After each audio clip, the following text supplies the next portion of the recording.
دوسرے دن کیپٹن فیاض نے عمران کو اپنے گھر میں مدعو کیا، حالانکہ کئی بار کے تجربات نے یہ بات ثابت کر دی تھی کہ عمران وہ نہیں ہے جو وہ ظاہر کرتا ہے، نہ وہ احمق ہے اور نہ خپتی، لیکن پھر بھی فیاض نے اسے موڈ میں لانے کے لیے جج صاحب کی کاڑی لڑکی کو بھی مدعو کر لیا تھا۔ حالانکہ وہ عمران کی اس افتاد و طبع کو بھی مذاقی سمجھا تھا، لیکن پھر بھی اس نے سوچا کہ تھوڑی تفریحی رہے گی۔ فیاض کی بیوی بھی عمران سے اچھی طرح واقف تھی، اور جب فیاض نے اسے عشق کی داستان سنائی تو وہ ہنستے ہنستے اس کا برا حال ہو گیا۔ فیاض اس وقت اپنے ڈرائنگ روم میں بیٹھا عمران کا انتظار کر رہا تھا۔ اس کی بیوی اور جج صاحب کی یک چشم لڑکی رابعہ بھی موجود تھی۔ ابھی تک نہیں آئے عمران صاحب؟ فیاض کی بیوی نے کلائی پر بندھی ہوئی گھڑی کی طرف دیکھتے ہوئے کہا۔ کیا وقت ہے؟ فیاض نے پوچھا۔ 7:30۔ بس 2 منٹ بعد وہ اس کمرے میں ہوگا، فیاض نے مسکرا کر بولا۔ کیوں؟ یہ کیسے؟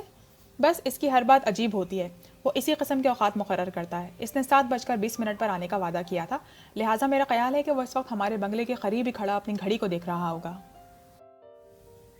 عجیب آدمی معلوم ہوتے ہیں، رابعہ نے کہا۔ عجیب ترین کہیے، انگلینڈ سے سائنس میں ڈاکٹریٹ لے کر آیا ہے، لیکن اس کی حرکات اف، وہ بھی دیکھ لیں گے۔ اس صدی کا سب سے عجیب آدمی، لیجئے شاید وہی ہے۔ دروازے پر دستک ہوئی، فیاض اٹھ کر آگے بڑھا۔ دوسرے لمحے عمران ڈرائنگ روم میں داخل ہو رہا تھا۔ عورتوں کو دیکھ کر وہ قدرے جھکا اور پھر فیاض سے مزافیہ کرنے لگا۔ غالباً مجھے سب سے پہلے یہ کہنا چاہیے کہ آج موسم بڑا خوشگوار رہا، عمران بیٹھتا ہوا بولا۔ فیاض کی بیوی ہنسنے لگی اور رابعہ نے جلدی سے تاریک شیشوں والی اینک لگا لی۔ آپ سے ملیے، آپ مس رابعہ سلیم ہیں، ہمارے پڑوسی جج صاحب کی صاحبزادی، اور آپ مسٹر علی عمران، میرے محکمے کے ڈائریکٹر جنرل رحمان صاحب کے صاحبزادے۔ بڑی خوشی ہوئی، عمران مسکرا کر بولا، پھر فیاض سے کہنے لگا، تم ہمیشہ گفتگو میں غیر ضروری الفاظ ٹھونستے رہتے ہو جو بہت گراں گزرتے ہیں۔ رحمان صاحب کے صاحبزادے، دونوں صاحبوں کا ٹکراؤ برا لگتا ہے، اس کے بجائے رحمان صاحب کے زادے، یا صرف رحمان زادے کہہ سکتے ہیں۔ میں لٹرلی آدمی نہیں ہوں، فیاض مسکرا کر بولا۔ دونوں خواتین بھی مسکرا رہی تھیں۔ پھر رابعہ نے جھک کر فیاض کی بیوی سے کچھ کہا اور وہ دونوں اٹھ کر ڈرائنگ روم سے چلی گئیں۔ بہت برا ہوا، عمران برا سا منہ بنا کر بولا۔ کیا؟ شاید وہ باورچی خانے کی طرف گئی ہیں، فیاض نے کہا۔ باورچی کی مدد کے لیے آج کوئی نہیں ہے۔ تو کیا تم نے اسے بھی مدعو کیا تھا؟ ہاں بھائی، کیوں نہ کرتا، میں نے سوچا کہ اس بہانے سے تمہاری ملاقات بھی ہو جائے، مگر مجھے بڑی کوفت ہو رہی ہے، عمران نے کہا۔ کیوں؟ آخر اس نے دھوپ کا چشمہ کیوں لگایا ہے؟ اپنا نقص چھپانے کے۔ سنو میاں، 2 آنکھوں والیاں مجھے بتیری مل جائیں گی، یہاں تو معاملہ صرف اس آنکھ کا ہے۔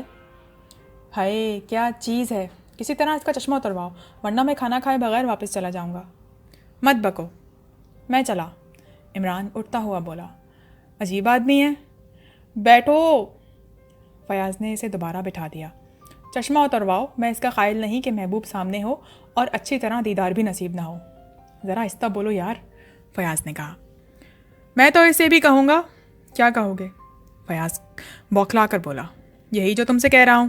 یار خدا کے لیے، کیا برائی ہے؟ میں نے سخت غلطی کی ہے، فیاض بڑبڑایا۔ واہ، غلطی تم کرو اور بھگتوں میں۔ نہیں فیاض صاحب، میں اس سے کہوں گا کہ براہ کرم چشمہ اتار دیجئے، مجھے آپ سے مرمت ہو گئی ہے۔ مرمت؟ شاید میں نے غلط لفظ استعمال کیا ہے، بولو بھائی کیا ہونا چاہیے؟ محبت، فیاض برا سا منہ بنا کر بولا۔ جیو، محبت ہو گئی ہے تو وہ اس پر کیا کہے گی؟ چانٹا مار دے گی، فیاض جھنجھلا کر بولا۔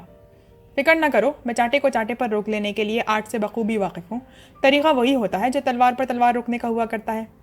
یار خدا کے لیے کوئی حماقت نہ کر بیٹھنا، عقل مندی کی بات کرنا ایک احمق کی کھلی ہوئی توہین ہے، آپ بلاؤ نا۔ دل کی جو حالت ہے بیان کر بھی سکتا ہوں اور نہیں بھی کر سکتا۔ وہ کیا ہوتا ہے جدائی میں؟ بولو نا یار، کون سا لفظ ہے؟ میں نہیں جانتا، فیاض جھنجھلا کر بولا۔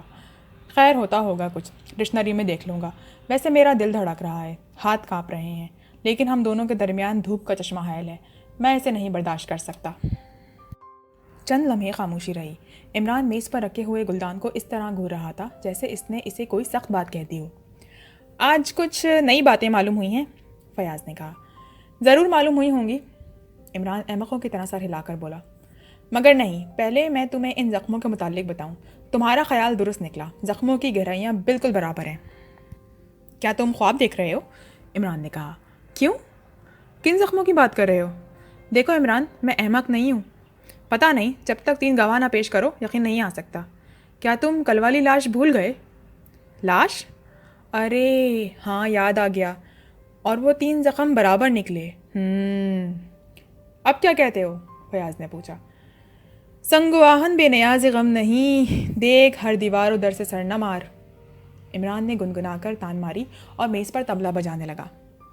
تم سنجیدہ نہیں ہو سکتے، فیاض اکتا کر بے دلی سے بولا۔ اس کا چشمہ اتروا دینے کا وعدہ کرو تو میں سنجیدگی سے گفتگو کرنے پر تیار ہوں۔ کوشش کروں گا بابا، میں نے ناحق اسے مدعو کیا۔ دوسری بات یہ کہ کھانے میں کتنی دیر ہے؟ شاید آدھا گھنٹہ۔ وہ ایک نوکر ذرا بیمار ہو گیا ہے۔ خیر، ہاں، جج صاحب سے کیا باتیں ہوئیں؟ وہی بتانے جا رہا تھا، کنجی اس کے پاس موجود ہے، اور دوسری بات یہ ہے کہ وہ عمارت انہیں اپنے خاندانی ترکے میں نہیں ملی تھی۔ پھر؟ عمران توجہ اور دلچسپی سے سن رہا تھا۔ وہ دراصل ان کے ایک دوست کی ملکیت تھی اور اس دوست نے ہی اسے خریدا تھا۔ ان کی دوستی بہت پرانی تھی، لیکن فکر معاش نے انہیں ایک دوسرے سے جدا کر دیا۔ آج سے 5 سال قبل اچانک جج صاحب کو اس کا ایک خط ملا جو اسی عمارت سے لکھا گیا تھا۔ اس نے لکھا تھا کہ اس کی حالت بہت خراب ہے اور شاید وہ زندہ نہ رہ سکے، لہٰذا وہ مرنے سے پہلے ان سے بہت اہم بات کرنا چاہتا تھا۔ تقریباً 15 سال بعد جب جج صاحب کو اس کے دوست کا متعلق کچھ معلوم ہوا تھا، ان کا وہاں پہنچنا بہت ضروری تھا۔ بہرحال وہ وقت پر نہ پہنچ سکے۔ ان کے دوست کا انتقال ہو چکا تھا۔ معلوم ہوا کہ وہ تنہا ہی رہتا تھا۔ ہاں، تو جج صاحب کو بعد میں معلوم ہوا کہ مرنے والے نے وہ عمارت قانونی طور پر جج صاحب کی طرف منتقل کر دی تھی، لیکن یہ نہ معلوم ہو سکا کہ وہ ان سے کیا کہنا چاہتا تھا۔ عمران کچھ دیر تک سوچتا رہا، پھر بولا، ہاں، اور اس کمرے کے پلاسٹر کے متعلق پوچھا تھا؟ جج صاحب نے اسے لا علمی ظاہر کی، البتہ انہوں نے یہ بتایا کہ ان کے دوست کی موت اسی کمرے میں واقع ہوئی تھی۔ قتل؟ عمران نے پوچھا۔ نہیں، قدرتی موت۔ گاؤں والوں کے بیان کے مطابق وہ عرصے سے بیمار تھا۔ اس نے اس عمارت کو کس سے خریدا تھا؟ عمران نے پوچھا۔ آخر اس سے کیا بحث، تم عمارت کے پیچھے کیوں پڑ گئے ہو؟ محبوبہ یکچشم کے والد بزرگوار سے یہ بھی پوچھو۔ ذرا آہستہ، عجیب آدمی ہو، اگر اس نے سن لیا تو؟ سننے دو، ابھی میں اسے اپنے دل کی حالت بیان کروں گا۔ یار عمران، خدا کے لیے کیسے آدمی ہو تم؟ فضول باتیں مت کرو، عمران بولا۔ ذرا جج صاحب سے وہ کنجی مانگ لاؤ۔ او کیا؟ ابھی اور اسی وقت؟ فیاض اٹھ کر چلا گیا۔ اس کے جاتے ہی وہ دونوں خواتین ڈرائنگ روم میں داخل ہوئیں۔ کہاں گئے؟ فیاض کی بیوی نے پوچھا۔ شراب پینے، عمران نے بڑی سنجیدگی سے کہا۔ کیا؟ فیاض کی بیوی منہ پھاڑ کر بولی اور پھر ہنسنے لگی۔ کھانا کھانے سے پہلے ہمیشہ تھوڑی سی پیتے ہیں، عمران نے کہا۔ آپ کو غلط فہمی ہوئی ہے، وہ ایک ٹونک ہے۔ ٹونک کی خالی بوتل میں شراب رکھنا مشکل نہیں۔ لڑانا چاہتے ہیں آپ؟ فیاض کی بیوی ہنس پڑی۔ کیا آپ کی آنکھوں میں کچھ تکلیف ہے؟ عمران نے رابعہ کو مخاطب کیا۔ جی نہیں، رابعہ نروس نظر آنے لگی۔ کچھ نہیں، فیاض کی بیوی جلدی سے بولی۔ عادت ہے، تیز روشنی برداشت نہیں ہوتی، اسی لیے یہ چشمہ پہنا ہے۔ اوہو اچھا، عمران بڑبڑایا۔ میں ابھی کیا سوچ رہا تھا؟ آپ غالباً یہ سوچ رہے تھے کہ فیاض کی بیوی بڑی پھوڑ ہے، ابھی تک کھانا بھی نہیں تیار ہو سکا اس سے۔ نہیں، یہ بات نہیں، میرے ساتھ بہت بڑی مصیبت یہ ہے کہ میں بہت جلدی بھول جاتا ہوں کہ میں کیا سوچ رہا تھا۔ ہو سکتا ہے میں ابھی یہ بھی بھول جاؤں کہ آپ کون ہیں اور میں کہاں ہوں۔ میرے گھر والے مجھے ہر وقت ٹوکتے رہتے ہیں۔ مجھے معلوم ہے، فیاض کی بیوی مسکرائی۔ مطلب یہ ہے کہ اگر مجھ سے کوئی حماقت سرزد ہو جائے تو بلا تکلف ٹوک دیجیے گا۔ ابھی یہ گفتگو ہو ہی رہی تھی کہ فیاض واپس آ گیا۔ کھانے میں کتنی دیر ہے؟ اس نے اپنی بیوی سے پوچھا۔ بس ذرا سی۔ فیاض نے کنجی کا کوئی تذکرہ نہیں کیا اور عمران کے انداز سے بھی ایسا معلوم ہو رہا تھا جیسے وہ بھول ہی گیا ہے کہ اس نے فیاض کو کہاں بھیجا تھا۔ تھوڑی دیر بعد کھانا آ گیا۔ کھانے کے دوران عمران کی آنکھوں سے آنسو بہہ رہے تھے۔ سب نے دیکھا لیکن کسی نے نہیں پوچھا۔ خود فیاض جو عمران کی رگ رگ سے واقف ہونے کا دعویٰ رکھتا تھا کچھ نہ سمجھ سکا۔ فیاض کی بیوی اور رابعہ تو بار بار کنکھیوں سے اسے ایسے دیکھ رہی تھی کہ پوچھے مت، آنسو کسی طرح رکنے کا نام ہی نہ لیتے تھے۔ خود عمران کے انداز سے ایسا معلوم ہو رہا تھا جسے اسے بھی ان آنسوؤں کا علم نہ ہو۔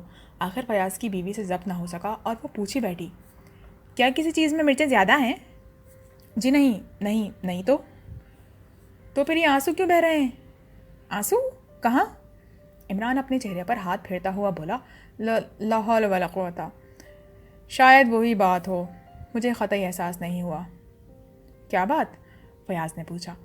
دراصل مرغ مسلم کو دیکھ کر مجھے اپنے ایک عزیز کی موت یاد آ گئی تھی۔ کیا؟ مرغ مسلم کو دیکھ کر؟ فیاض کی بیوی حیرت سے بولی۔ جی ہاں۔ بھلا مرغ مسلم کو دیکھ کر کیوں؟ دراصل ذہن میں دوزخ کا تصور تھا۔ مرغ مسلم دیکھ کر آدمی مسلم کا خیال آ گیا۔ میرے ان عزیز کا نام اسلم ہے۔ مسلم پر اسلم یاد آ گیا۔ پھر ان کی موت کا خیال آ گیا۔ پھر سوچا کہ اگر وہ دوزخ میں پھینکے گئے تو اسلم مسلم معاذ اللہ۔ عجیب آدمی ہو، فیاض جھنجلا کر بولا۔ جج صاحب کی لڑکی رابعہ بے تحاشا ہنس رہی تھی۔ کب انتقال ہوا ان کا؟ فیاض کی بیوی نے پوچھا۔ ابھی تو نہیں ہوا، عمران نے سادگی سے کہا اور کھانے میں مشغول ہو گیا۔ یار مجھے ڈر ہے کہ کہیں تم سچ مچ پاگل نہ ہو جاؤ۔ نہیں، جب تک کوکا کولا بازار میں موجود ہے پاگل نہیں ہو سکتا۔ کیوں؟ فیاض کی بیوی نے پوچھا۔ پتہ نہیں، بہرحال محسوس یہی کرتا ہوں۔ کھانا ختم ہو جانے کے بعد شاید جج صاحب کی لڑکی وہاں بیٹھنا چاہتی تھی، لیکن فیاض کی بیوی کسی بہانے سے اٹھا کر لے گئی۔ شاید فیاض نے اسے اشارہ کر دیا تھا۔ ان کے جاتے ہی فیاض نے عمران کو کنجی پکڑا دی اور عمران تھوڑی دیر تک اس کا جائزہ لیتے رہنے کے بعد بولا، ابھی حال ہی میں اس کی ایک نقل تیار کی گئی ہے۔ اس کے سوراخ کے اندر موم کے ذرات ہیں۔